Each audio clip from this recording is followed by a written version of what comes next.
আমি সূরা আবাসা থেকে একটু আয়াত তেলাওয়াত করেছিলাম, দেখুন তো একটু মিলাই।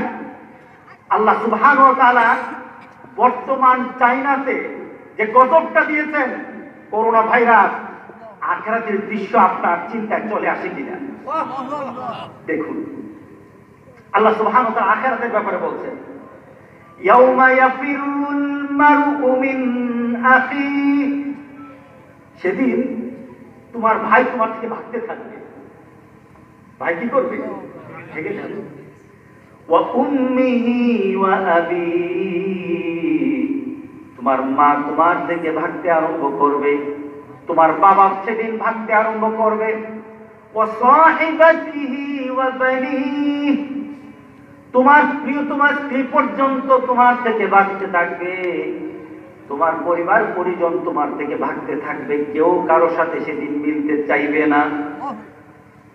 সেদিন একটা পরিবেশ হবে, প্রত্যেকটি মানুষের কথায় শুধু একটা কথাই মা শুধু বলতে থাকবে, কেমনে বাঁচি কেমনে বাঁচি, ইয়া নাফসি ইয়া নাফসি। কথা ঠিক আছে কিনা বলেন? হাসরের ময়দানের অবস্থা হবে, আল্লাহ সুবহানাহু ওয়া তাআলা পূর্বতে আগে ভাগে আমাদেরকে জানিয়ে দিলেন, প্রস্তুত থাকো প্রস্তুত হও, দুনিয়া তোমার জন্য যে অতি আপন হয়েছে, দুনিয়া তোমার কাছে যে সবচেয়ে প্রিয় হয়েছে, হাসরের ময়দানে সে বলবে তোমাকে চিনি না তোমাকে চিনি না। সেদিন ভাগবে আর ভাগবে, বলবে তোমার সাথে আমার কোনো সম্পর্ক নাই। বলেন তো দেখি, পৃথিবীতে সবচাইতে ভালোবাসার সম্পর্ক মার সাথে। আল্লাহ কথার মধ্যে আয়াতের মধ্যে সর্বপ্রথম মার কথাই আনলেন, ইয়াউমা ইয়াফিরুল মারউ মিন আখিহি ওয়া উম্মিহি, তোমার ভাই ভেঙে যাবে, তোমার মা ভেঙে যাবে, সামনাসামনি পড়ে যাবে, বাবার সামনে সন্তান, মার সামনে সন্তান। আখিরাতের ময়দান বিচার আরম্ভ হয়ে যাবে। মাথার উপর সূর্যটা যখন চলে আসবে, কতটুকু উপরে সূর্য হবে? 1 মিল বলা হয়েছে, মিল বলা হয়েছে, 1 মাইল উপরে সূর্যটা দাঁড়িয়ে যাবে। রাসূল বলেছেন মাটি পর্যন্ত তামা হয়ে যাবে, মানুষগুলি খালি পায়ে দাঁড়ানো থাকবে, কাপড় থাকবে না। মা আয়েশা সিদ্দিকা রাদিয়াল্লাহু তাআলা আনহা চোখের পানি ফেলে রাসূলকে বললেন, ইয়া রাসূলুল্লাহ, হাসরের ময়দানে কাপড় থাকবে না, কেমন দৃশ্য, লজ্জা লাগবে না? রাসূল সাল্লাল্লাহু আলাইহি সাল্লাম বললেন, আয়েশা রে, হাসরের ময়দান একজন আরেকজনের দিকে তাকানোর কোনো সুযোগ থাকবে না, সবাই শুধু বলবে কেমনে বাঁচি কেমনে বাঁচি। প্রত্যেক নবী পর্যন্ত বলতে থাকবে শুধু আমি বাঁচবো কিভাবে। নবীরা পর্যন্ত নিজেকে বাঁচানোর জন্য পেরেশান হয়ে যাবে। মাথার উপর যখন সূর্যটা চলে আসবে, বেকার হয়ে যাবে মানুষগুলি। রাসূল সাল্লাল্লাহু আলাইহি সাল্লাম বললেন, মার সামনে সন্তান যখন পড়ে যাবে, মা এবাউট টার্ন করবে, মা ফিরে যাবে, মা বলা আরম্ভ করবে, বাবা তোকে আমি চিনি না। যেই মা দুনিয়াতে সন্তানকে একটা মুহূর্তের চোখের আড়াল করে নাই, ওই মা আখিরাতে বলবে তোরে আমি চিনি না। মা বলবে চিনি না, বাবা বলবে চিনি না। দৃশ্যটা কোথাকার হবে? ওই দৃশ্যের মধ্যে আমি থাকবো কিনা? আপনারা থাকবেন কিনা? কেউ কেউ মধ্যে থাকবেন না নাকি? প্রত্যেক নবী পর্যন্ত সেদিন বলবে ইয়া নাফসি, কেমনে বাঁচি।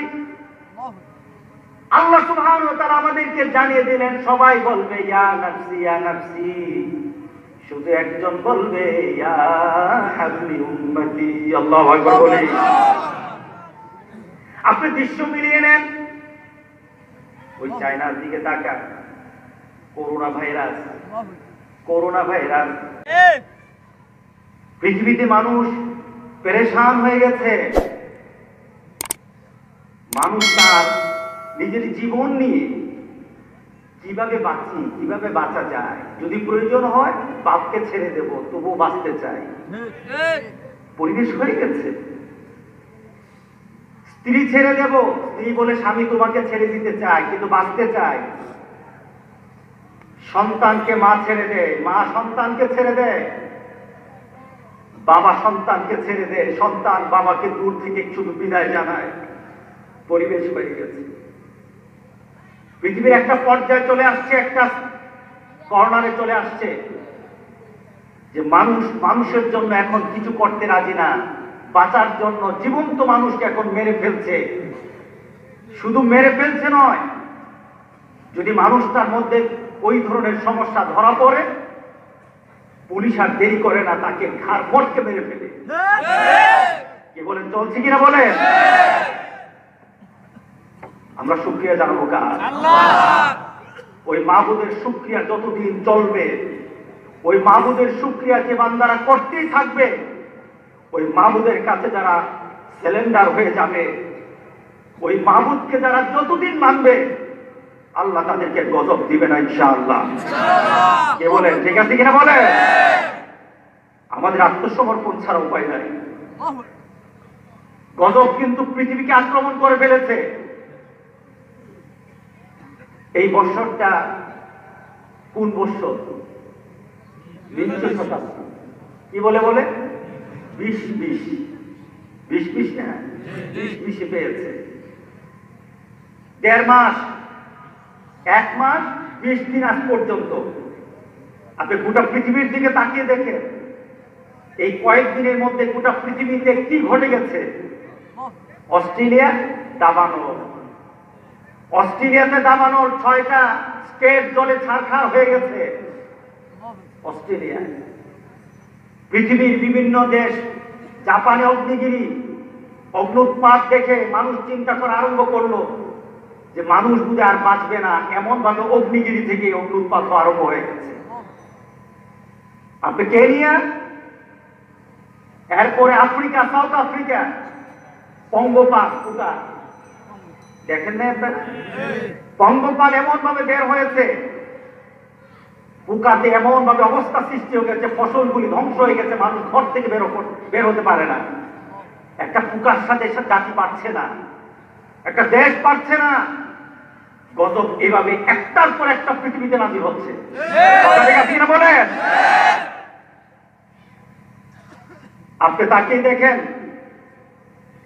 পৃথিবীর অন্যদিকে বন্যা, ইন্দোনেশিয়াতে বন্যার কারণে অনেক ঘর বাড়ি শেষ। মুসলমান যতক্ষণ পর্যন্ত মুসলমান আল্লাহর নিয়ামত বুঝবে না, যতক্ষণ পর্যন্ত নিয়ামত মুমিন আল্লাহর গজব বুঝবে না, ঈমান বাঁচানো কঠিন হবে। আমাদেরকে নিয়ামতও চিনতে হবে, গজবও চিনতে হবে। এখন যদি আমরা চিন্তা করি না, গজব তো আমাদেরকে পায় নাই।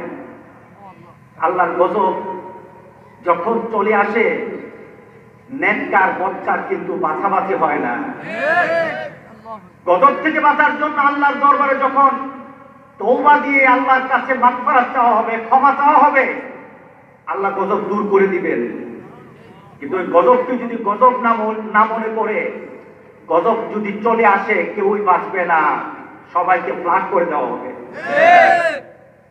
আজকে চিন্তা করার বিষয়, আজকে চিন্তা করার বিষয়, আমাকে কি করা দরকার, আমাদেরকে কি করা দরকার, মুমিনকে এখন কি করা দরকার। এখন আর উপায় নাই, আল্লাহর দরবারে আত্মসমর্পণ করার শেষ সময় চলে আসছে। ঠিক আছে কিনা বলে? শেষ সময় চলে আসছে। সুতরাং আজকে চলুন আমরা আল্লাহর দরবারে নিজেদের জন্য আল্লাহর কাছে কাঁদবো, আল্লাহর কাছে তওবা নিয়ে উঠবো।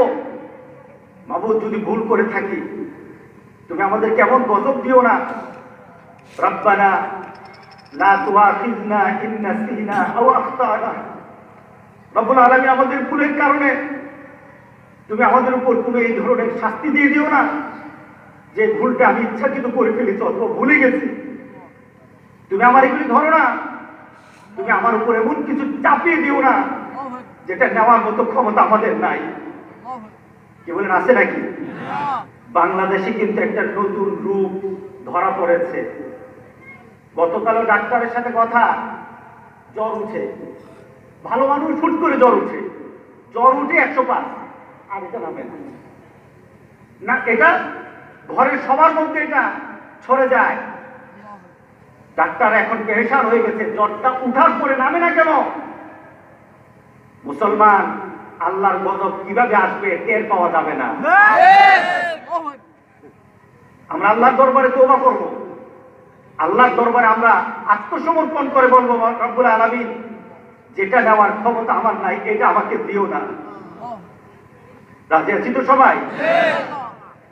আজকে আমি একটা জিনিসকে একটু মিলাতে চাইবো আপনাদের সাথে। আমি অনেক দূর থেকে এসেছি, উঠা বসা করলে কিন্তু আমি কথা বলবো না। আমি একটা জিনিসকে মিলাতে চাই। আজকে আমাদের জন্য যে মুহূর্ত আছে, মুমিনের কিন্তু সব মুহূর্তে এক ভাবে যাবে না। আমরা যখন নামাজ পড়ি, নামাজের মধ্যে সবচেয়ে শ্রেষ্ঠতম অবস্থানটা কোনটা? সেটা হলো শ্রেষ্ঠতম অবস্থান। এখন আপনি যদি মনে করেন যে আমি সবসময় সেজদায় থাকবো, চলবে? নামাজ হবে না। কি করতে হবে? সবকিছুকে মেনেই আপনাকে নামাজটাকে সুন্দর করতে হবে, ঠিক না? ঠিক আমাকে আপনাকে চিন্তা করতে হবে, আমাদেরকে প্রতিটি মুহূর্তে আমাদের ঈমানকে টিকে রাখার জন্যে আমার চিন্তা, আমার চেতনা, আমার ভাবনাকে পরিবর্তন করে ফেলতে হবে, পরিবর্তনে নিয়ে আসতে হবে। আজকে যদি আপনি যে চায়নার দিকে তাকান, আমি কিছু লেটেস্ট কথা নিয়ে, অবস্থা নিয়ে কথা বলতে চাই, শুনতে চান আপনারা? আপনি চায়নার দিকে তাকান, আপনাকে দৃশ্য কিন্তু চোখে পড়বে। আপনি যদি কোরআন পড়তে জানেন, আপনি যদি কোরআন থেকে কিছু শিক্ষা নেন, আপনি যদি কোরআনের সাথে সম্পর্ক রাখেন, আপনি দুনিয়াও জানবেন, আখিরাতও জানবেন, ঠিক না? কোরআনটা কি? নাবাউ মা কাবলাকু খাবারু মা বাদাকু। সুবহানাল্লাহ বললেন না? তোমাদের আগের জাতিদের খবর এখানে আছে, আর তোমাদের পরবর্তী জীবন কেমন হবে এটা এখানে আছে। সুবহানাল্লাহ বলেন না? এটার নাম কি? জোরে বলেন, এটার নাম কি? আল কোরআন। আল্লাহু আকবার। তোমার পেছনের কথাও এখানে আছে, আবার তোমার সামনের জগতের কথাও। তোমার একটা জীবন অপেক্ষা করছে, তোমার একটা জীবন অপেক্ষা করছে, ওই আখিরাতের ময়দান। এখানে খবর দেওয়া হয়েছে ময়দানটা কেমন হবে, অবস্থানটা কি হবে, তুমি সেদিন কি অবস্থায় পড়ে যাবে, সেখানে কিন্তু এখানে বর্ণনা করা হয়েছে। তুমি যদি কোরআন খুলো, তোমার সামনে প্রকাশ হয়ে যাবে। আমি সূরা আবাসা থেকে একটু আয়াত তেলাওয়াত করেছিলাম, দেখুন তো একটু মিলাই। আল্লাহ সুবহানাহু ওয়া তাআলা বর্তমান চায়নাতে যে গজবটা দিয়েছেন, করোনা ভাইরাস, আখিরাতের দৃশ্য আপনার চিন্তায় চলে আসে কিনা দেখুন। আল্লাহ সুবহানাহু ওয়া তাআলা আখিরাতের ব্যাপারে বলছেন, ইয়াউমা ইয়াফিরুল মারউ মিন আখি, সেদিন তোমার ভাই তোমার থেকে ভাগতে থাকবে। ভাই কি করবে? ভেগে যাবে। ওয়া উম্মিহি ওয়া আবি, তোমার মা তোমার থেকে ভাগতে আরম্ভ করবে, তোমার বাবা সেদিন ভাগতে আরম্ভ করবে।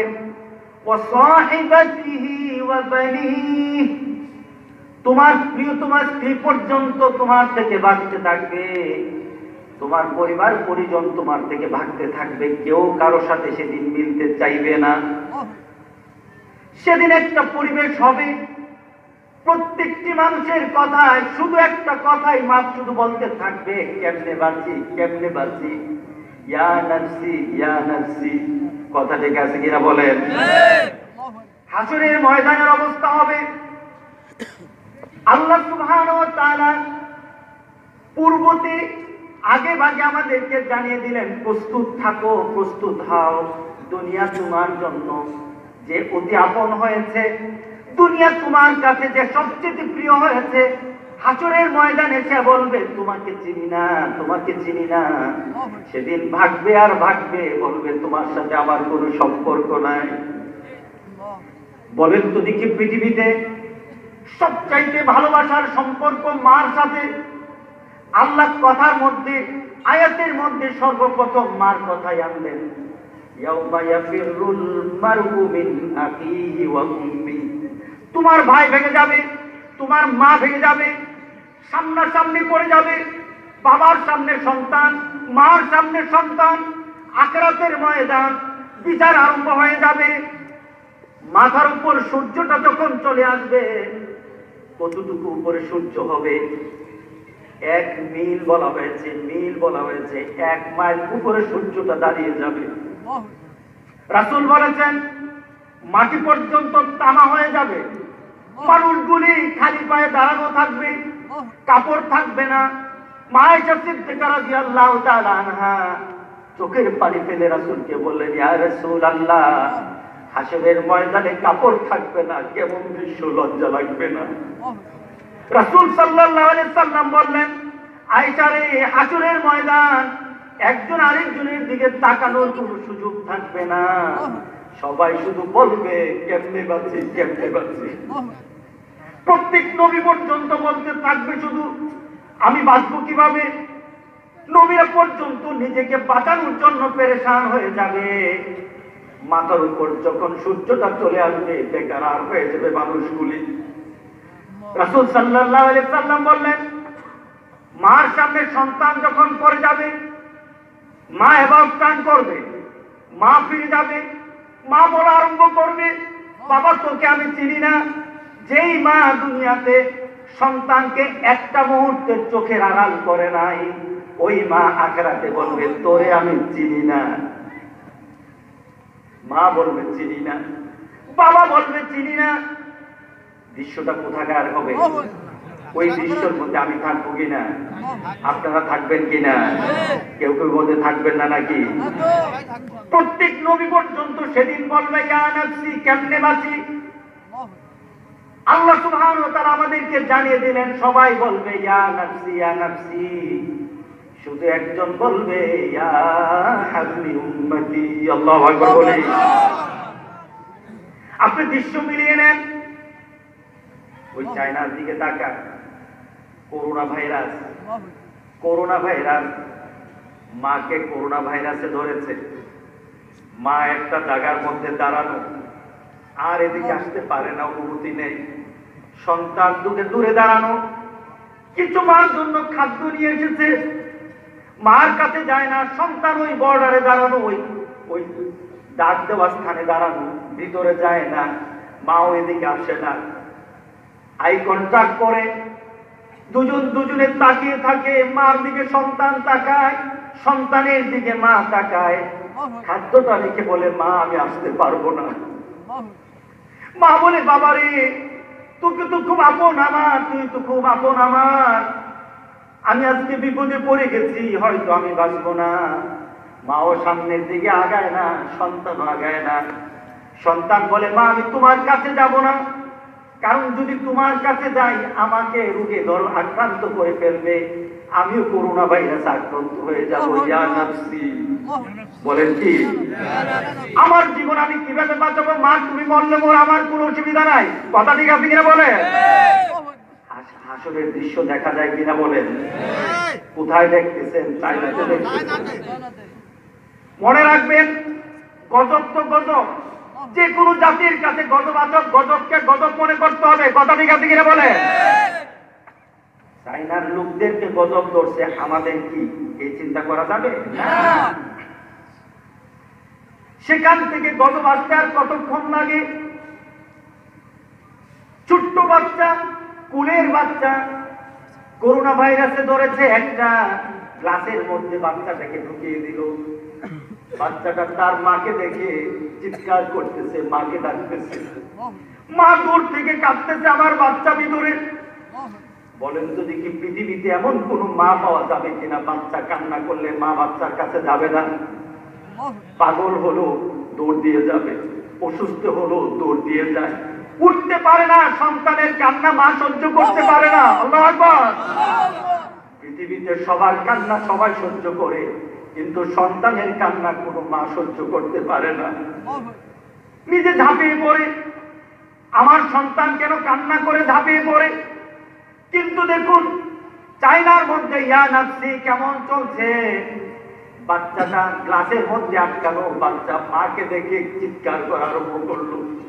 মা দূর থেকে বলে, বাবা রে, তোকে আমি কোলে পিঠে মানুষ করতে চাই, কিন্তু তোর কাছে আজকে ভাইরাস আছে, তোকে আমি আর কাছে নেব না। কথা ঠিক আছে কিনা বলে? তোকে আমি কাছে নেব না, কারণ আজকে অবস্থা এমন হলো, তোকে যদি আমি কোলে নেই আমিও মারা যাব। ইয়া নাফসি, কথা ঠিক আছে কিনা বলে? আমি বাঁচতে চাই, আমি বাঁচতে চাই। দৃশ্যটা দেখলে চোখ দিয়ে পানি চলে আসে। একজন মা চোখের পানি জর্জর করে পড়তেছে, তবু বাচ্চাটাকে কোলে নিতে পারে না, বাচ্চাটাকে কোলে নিতে পারে না। স্ত্রী ভাইরাসে আক্রান্ত হয়েছে। স্বামী দূর থেকে স্ত্রীর দিকে তাকিয়ে তাকিয়ে চোখের পানি ফেলে বলে, স্ত্রী তুমি অত্যন্ত প্রিয় আমার, কিন্তু আজকে কিন্তু তুমি আমার কাছের কেউই না, কারণ তোমার আজকে ভাইরাসে ধরেছে। এই ভাইরাস তোমার কাছে যদি আমি যাই আমি আক্রান্ত হয়ে যাব, কিন্তু আমি আজকে তোমার কাছে যাব না। আজকে তোমার আমার জন্য পাশাপাশি থাকার কোনো সুযোগ নাই। আমি বাঁচতে চাই, তুমি মরলে মরো। কথা ঠিক আছে কিনা বলে? আজকে সেখানের দিকে তাকিয়ে দেখেন, একটা প্রমোত্তরী কুইন্স, সেটার মধ্যে ৩,০০০ যাত্রী, ৩,০০০ যাত্রী সহ সমুদ্রের মধ্যে ৩,০০০ যাত্রী সহ সমুদ্রের মাঝে, সেটা খবর আসলো কি ১০ জন লোককে করোনা ভাইরাস আক্রান্ত করেছে। কয়জনকে? জাপান বলে দিন আমার ঘাটে আসা যাবে না, সমুদ্রের মাঝে থাকো। ৩,০০০ লোক ঢোকানো যাবে না। আজকে পর্যন্ত খবর, এখন পর্যন্ত সেখান থেকে যারা মরে তাদেরকে নিয়ে আসতেছে, যারা আক্রান্ত হয় তাদেরকে নিয়ে আসতেছে, আর বাকিরা আটকে আসতেছে। বাকিরা আটকানো, তাদেরকে বের হতে দিচ্ছে না। বলেন তো দেখি অবস্থাটা কি? জীবন্ত মরা, ঠিক না? জীবন্ত মরা। জাপান সরকার বলে, তোমরা মরলে মরো, আমরা মরতে পারবো না। ইয়া নাফসি, কথা ঠিক আছে কিনা বলে? হাসরের ময়দান, হাসরের ময়দান। সেই অবস্থা সৃষ্টি হয়ে যাবে। সেদিন বলা হবে, আমি তোমাকে চিনি না। করোনা ভাইরাসের মতো আখিরাতের অবস্থা সৃষ্টি হয়ে যাবে। সেদিন যদি কোরআন থাকে, দিন থাকে, ইসলাম থাকে, যদি দুনিয়ার মধ্যে এই নীতিগুলি কারো মধ্যে থাকে, আখিরাতের ময়দানে ওঠার সাথে সাথে কিন্তু ইয়া নাফসি বলবে ঠিক, কিন্তু আল্লাহ সুবহানাহু ওয়া তাআলা তার জন্য একটা সুন্দর পরিবেশ করে দিবেন। কথা ঠিক আছে কিনা বলেন? কারণটা কি হবে? সবাই যখন ইয়া নাফসি বলবে, কেমনে বাঁচি, কেমনে বাঁচি, কেমনে বাঁচি, রাসূল সাল্লাল্লাহু আলাইহি সাল্লাম বললেন, হঠাৎ মার সামনে সন্তান উপস্থিত হয়ে যাবে, বাবার সামনে উপস্থিত হবে। সন্তানের প্রতি বাবার ভালোবাসা বেশি থাকে, মার সন্তানের প্রতি মার ভালোবাসা বেশি থাকে। আখিরাতে কিন্তু ভালোবাসা বেশি হবে না, কেমনে বাঁচি এটা চাহিদা বেশি হবে। মা চিন্তা করবে, ছেলে আমার যদি কিছু, এমন কিছু আমার ছেলে থেকে নেওয়া যায় কিনা যেটা নিলে আমি বাঁচতে পারবো। বাবা চিন্তা করবে, আমার ছেলে থেকে এমন কিছু নেওয়া যায় কিনা যেটা থেকে বাঁচতে পারবো। আপন বাঁচি কিভাবে, নিজেকে বাঁচাই কিভাবে? ওই হাসরের ময়দানে আল্লাহর আযাব থেকে যদি বাঁচতে হয়, পৃথিবী থেকে আমাদেরকে চেষ্টা করে মরতে হবে। নতুন করে চিন্তা করার কোনো সুযোগ নাই। কথা ঠিক আছে কিনা বলেন? ওই গজব থেকে যদি বাঁচতে হয় আমাদের কিছু করা দরকার আছে, আছে কিনা বলেন? নাকি চুপ থাকলে চলবে? সবাইকে চুপ থাকলে চলবে না, কারণ আমাদের দেশে তো আসে নাই। হ্যাঁ, চলে আসতেছে। কিন্তু যদি বাঁচতে হয়, নূহ আলাইহিস সালাম তার কওমকে বলল, গজব আসতেছে, সতর্ক হয়ে যাও, গজব আসতেছে, সতর্ক হয়ে যাও।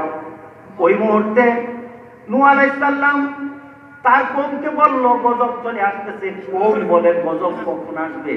কওম বলতেছে, গজব কখন আসবে? এই মুহূর্তে আল্লাহ সুবহানাহু ওয়া তাআলা গজব প্রস্তুত করে ফেললেন, গজব চলে আসবে। নূহ আলাইহিস সালামকে আল্লাহ জানিয়ে দিলেন, তোমার কওমকে বলো, এখনো যদি তওবা করে আমি গুনাহ খাতা মাফ করে দেব। এখনো যদি তওবা করে, গজব কিন্তু রেডি, গজব রেডি হয়ে গেছে। ওই মুহূর্তে যদি তওবা করে নেয়, তাহলে আমি তওবা কবুল করে গজব থেকে তাকে বাঁচাইয়া দেব। আমার দেশে গজব আসতেছে কিনা? এই যে ঝড়টা কিন্তু গজবের পূর্বাভাস, গজবের পূর্বাভাস।